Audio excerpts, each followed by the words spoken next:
नमस्कार, मैं हूं आपके साथ अंजना और आप देख रहे हैं खबर आजाद भारत समाचार। आइए बढ़ते हैं आज की बड़ी खबर की ओर। सपा प्रमुख अखिलेश यादव ने प्रत्याशी अजीत प्रसाद के समर्थन में जनसभा कर की जनता से वोट की अपील। मिल्कीपुर का चुनाव तो है ही, लेकिन चुनौती भी है। ये चुनाव जनता बनाम शासन होने जा रहा है। लोग वस्त्र से नहीं, विचार से योगी होते हैं। कुछ लोग समझते हैं कि वस्त्र पहनने से योगी हो जाते हैं। अखिलेश यादव। आपको बता दें, समाजवादी पार्टी के राष्ट्रीय अध्यक्ष एवं पूर्व मुख्यमंत्री अखिलेश यादव ने मिल्कीपुर विधान उपचुनाव में समाजवादी पार्टी के प्रत्याशी अजीत प्रसाद के समर्थन में विशाल चुनाव जनसभा को संबोधित किया। अखिलेश यादव ने अजीत प्रसाद को भारी मतों से जिताने की अपील की। इससे पूर्व अखिलेश यादव ने स्वर्गीय मित्रसेन यादव के समाधि स्थल पर पुष्पांजलि अर्पित की। जनसभा को संबोधित करते हुए अखिलेश यादव ने कहा कि मिल्कीपुर का चुनाव ऐतिहासिक चुनाव है। मिल्कीपुर का चुनाव चुनौती है। ये चुनाव जनता बनाम सरकार के बीच है। मतदाताओं और प्रशासन के बीच होने जा रहे ये चुनाव राजनीति की दिशा का संदेश देगा। सनातन परंपरा के अनुसार कुंभ में साधु संत, धर्माचार्य और शंकराचार्य का स्नान मुहूर्त के अनुसार होता है।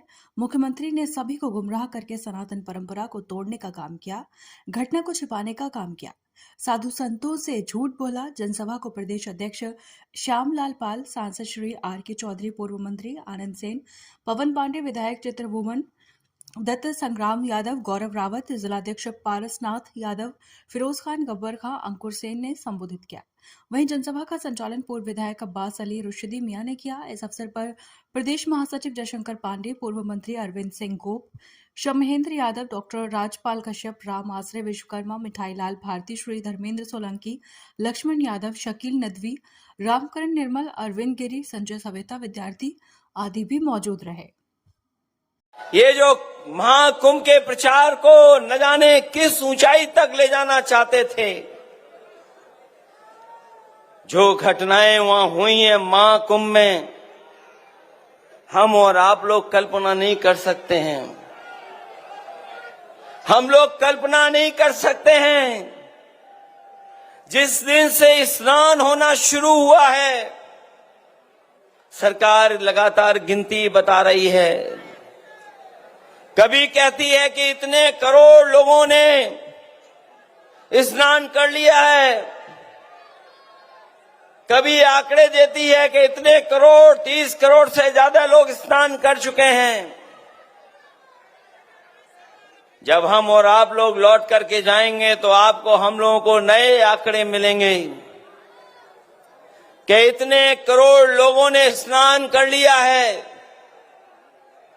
जो करोड़ों के आंकड़े दे रहे हैं, और मैंने सुना था उनका भाषण कि अयोध्या में भी 16 करोड़ लोग आ चुके हैं, दर्शन कर चुके हैं। जो सोचिए करोड़ों का हिसाब किताब दे रहे हैं, वो वहां पर जिन लोगों की जान गई उनकी गिनती नहीं दे पा रहे हैं, उनके आंकड़े नहीं दे पा रहे हैं। ऐसा कभी नहीं हुआ था, ऐसा कभी नहीं हुआ। और जब कभी भी हुआ है तो उस समय की सरकारों ने स्वीकार किया है। ये पहले मुख्यमंत्री हैं जो सच्चाई को स्वीकार नहीं कर रहे हैं। कहते हैं कि हम 3 बजे से उठ करके इस पूरा इंतजाम देख लेते हैं, लेकिन जिस समय घटना होना शुरू हुई है, अगर उसी समय पर सरकार ने कुछ सही फैसले उठाए होते तो आज जिन लोगों की जान गई है उनकी जान नहीं गई होती। जो एम्बुलेंस के भी समाजवादियों ने शुरू की थी,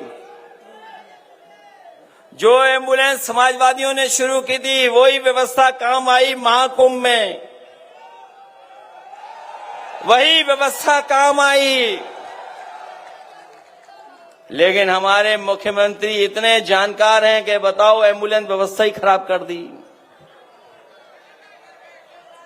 जो पुलिस को दी थी व्यवस्था हम लोगों ने चलाने की 100 नंबर की, वो 100 नंबर भी 112 कर दिया। और 112 करने के बाद आप जानते होंगे आप लोगों से हिसाब किताब होता है, तभी कुछ न्याय मिलता है, तभी कुछ कार्रवाई होती है। ये जो भ्रष्टाचार उत्तर प्रदेश में बढ़ा, इसकी आप कल्पना नहीं कर सकते हो। मिल्कीपुर का चुनाव तो है ही है, नहीं चुनौती भी है। ये चुनाव जनता बनाम शासन होने जा रहा है। ये चुनाव मतदाताओं में और प्रशासन के बीच में चुनाव होने जा रहा है। और सतयुग से लेकर के कलयुग तक आप पूरी जानकारी कर लो, हमारे सनातन परंपरा कभी नहीं टूटी। संत महात्मा साधु समाज मुहूर्त के हिसाब से शाही स्नान करते हैं, उसमें नक्षत्रों का हिसाब से सहयोग बनता है। जब नक्षत्रों का सहयोग बनता है तभी शाही स्नान होता है। शाही स्नान का मुहूर्त भी होता है। हमारे तमाम साथी जानते होंगे, हिंदू समाज में तारीख और मुहूर्त दोनों निकाले जाते हैं और उसी के हिसाब से हमारे शाही स्नान करते हैं। लेकिन पहली बार ऐसा हुआ होगा कि सनातन परंपरा को टूटने का काम अगर किसी ने किया है, तोड़ने का काम तो इस सरकार ने किया है। हादसे में छिपाए करके हादसे को छिपाया इन्होंने हमारे देव तुल्य, हमारे धरती के देव साधु संतों से छिपाने का काम किया। और इन्होंने आदेश दिया खाड़े लोगों को कि शाही स्नान के लिए जाइए। ये जो लोग सच नहीं बोल पा रहे हैं, वो कभी भी जनता के पक्ष में कोई फैसला नहीं लेंगे। मिल्कीपुर की जनता समाजवादियों को पुनः जिता करके इन भारतीय जनता पार्टी के सांप्रदायिक राजनीति को हमेशा के लिए खत्म करने का संदेश देगी। मिल्कीपुर की जनता महंगाई और भ्रष्टाचार के खिलाफ मतदान करेगी। मिल्कीपुर की जनता के साथ जो धोखा हुआ है, जिस तरीके से सरकार ने भेदभाव का रास्ता अपनाया है, मिल्कीपुर की जनता महाकुंभ में जो लाशें बहीं, जिन लोगों की जान गई और अभी भी गिनती छिपा रही सरकार, जिस सरकार के पास समय है कि हमने क्या स्टेटमेंट दिया उसको पढ़ने का, शासन प्रशासन के लोग जो इसी में लगे हैं कि गिनती कितनी है, जो करोड़ों की गिनती कर सकते हैं, जो करोड़ों के स्नान की गिनती कर सकते हैं, वो मरने वाले लोगों की लाशों की गिनती क्यों नहीं कर सकते हैं? जो खोए हुए लोग हैं, जिनके परिवार के सदस्य, किसी का भाई खो गया है, कोई बहन अपने पिता को ढूंढ रही है, कोई बेटा अपने पिता को ढूंढ रहा है, कोई महिला अपने ददुआ ससुर को ढूंढ रही है, तमाम लोग हैं जो अपनी बहन को ढूंढ रहे हैं। उन्हें सरकार नहीं खोज रही है, ना गिनती बता रही है। अगर वो थाने जाते हैं तो कहते हैं खोया पाया केंद्र में जाओ, खोया पाया केंद्र में जाते हैं तो कहते हैं वहाँ पर जाओ। लोग 40-40 किलोमीटर, 25-25 किलोमीटर चल करके भटक रहे हैं, लेकिन ये सरकार कोई सूचना नहीं दे रही है।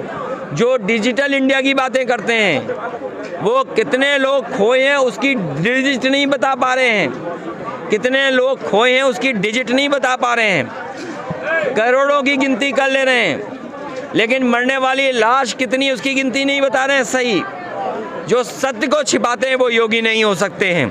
अयोध्या के दलित बेटी के साथ पुलिस ने क्या करना चाहेंगे सर? 3 लोग आरोपी पाए गए, कैसे देख रहे हैं? मुख्यमंत्री की भाषा क्या थी?